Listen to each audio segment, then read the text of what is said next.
Welcome back, everyone. Talked earlier in the newscast about how this has been kind of a process of getting so dry. It's been dry for a couple of months. The pace in which we've kind of deteriorated things into a drought has definitely accelerated over the last few weeks. But going back 60 days, everywhere you see this orange color across far eastern Ohio, western Pennsylvania, that's under half, or under half of the amount of precipitation we see on average during mid-July through August through mid-September. So it's been dry since about the second half of summer. Earlier in summer, of course, it was quite wet in the springtime and early in the summer season. Now, at this time last year, parts of Ohio were actually under a worse drought than what we have right now. It wasn't locally, but in southeast Ohio, south down towards Interstate 70, an exceptional drought a year ago in some of those locations. But definitely in Ohio, locally and throughout much of the state, the amount of coverage here of abnormally dry or drought conditions has definitely accelerated over the last few weeks. Now, today started with some fog in parts of the area, including right here in Niles, some low visibilities for a while earlier on, but then it turned out to be a bright and sunny afternoon. It was warm this afternoon as well.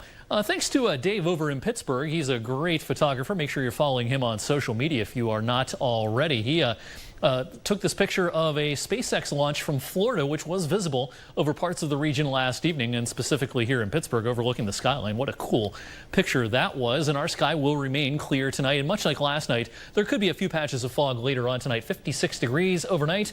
Some fog a possibility as Friday gets underway, especially in those northern areas north of Interstate 80. But much like today, it's going to turn out to be a pretty bright afternoon and a great evening coming up for high school football tomorrow evening after a warm afternoon with temperatures in the lower 80s. Temperatures will cool rather quickly through the evening. We'll end up in the 50s again tomorrow night into Saturday morning, but a warm front lifts back northward as we head through the weekend. It's going to be a dry weekend from start to finish, and temperatures will start to warm up once again. We're going to be way above the average, and this pattern, while it's been warm of late, hasn't really been that humid. That's going to change some next week. It won't be as warm next week, but check out the dew points. Getting into the 60s as autumn officially gets underway early next week. It's going to feel more like midsummer with the humidity, not necessarily the temperatures next week.